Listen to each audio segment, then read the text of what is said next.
What's up, YouTube? Welcome back to the first episode of a project I am going to be titling Project Buggy, even though it's a sand rail. Now, the history of this sand rail is long, and I'm not going to get into it completely on this video, but maybe I will later. Suffice it to say is it's been around a long time. A buddy of mine and myself sandblasted it, rebuilt the engine, and then went on like one desert trip, and then it sat for like 15 years.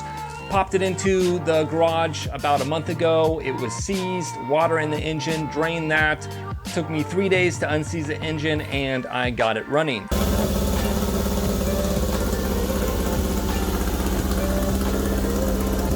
But I couldn't get it running consistently. We did a compression test, 2 cylinders, the 3 and 4 cylinders were at 130 and 120, and the 1 and 2 cylinder was at 160 and 90. So we're gonna jump into this. I don't know how far we're going to take this. Maybe we'll do a complete frame off restore, sandblast frame, repaint it, everything like that, or maybe we'll just get it running.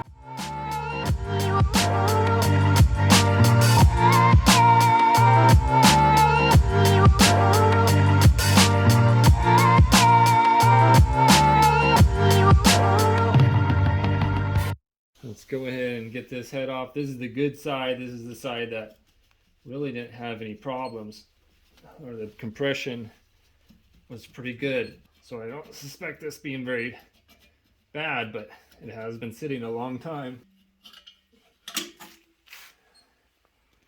And we're gonna lose some washers here.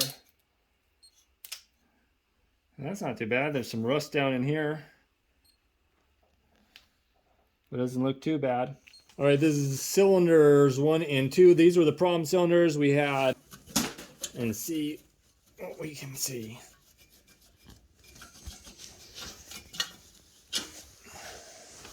Let's flip this guy over.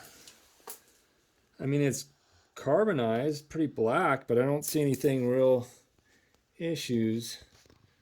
Well, maybe we'll have the rings. The rings has been an issue. It also been blowing smoke pretty bad, so I suspect there was a leak around the valves or the rings. I got the pistons off. They're down here below, and I've numbered them.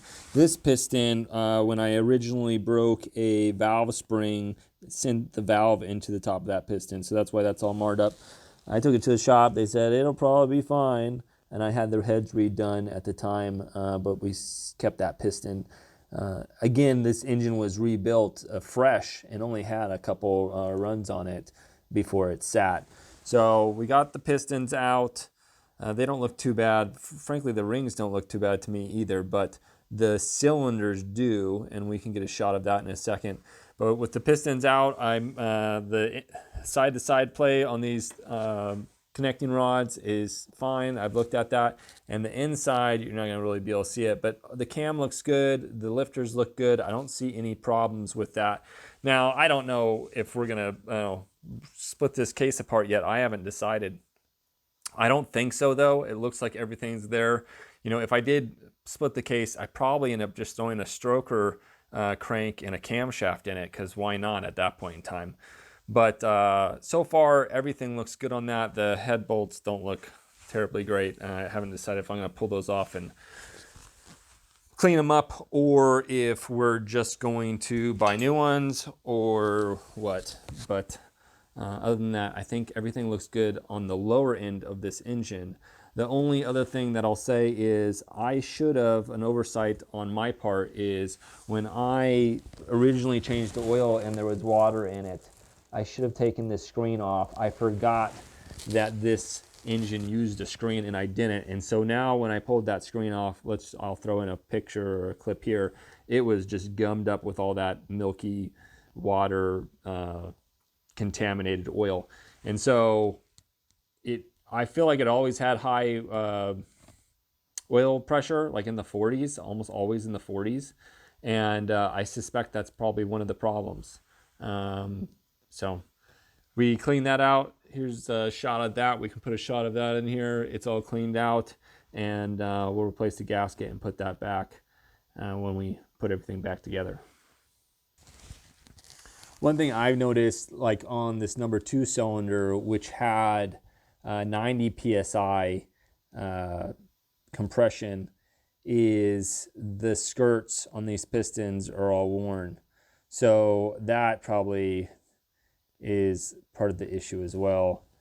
This one's not too bad. One actually was doing good. It's a little worn on the back side there, but all of them have some, obviously, rust is what it was. I'm cleaning the number 1 and 2 cylinder head and valves in the ultrasonic cleaner right now, which is doing a great job. I love that thing. Probably could have got a parts washer, a big parts washer for the same price, but this thing, I don't even have to scrub it, and it just removes everything. This is the other head.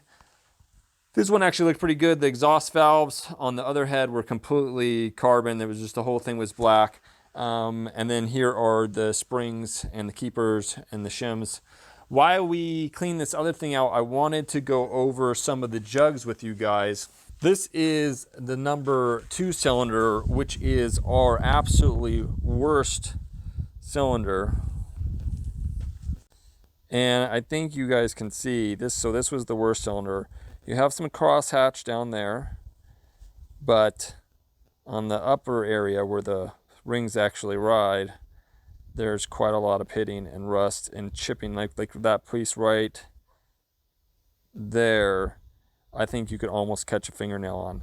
So that is from water sitting in the cylinder and rusting up. Here's our best cylinder, which is the number 3 cylinder, and it's not quite as bad, but it still has quite a lot of pitting here along the top of the cylinder head. So I'm actually surprised we were getting 130 PSI out of this cylinder, but we did.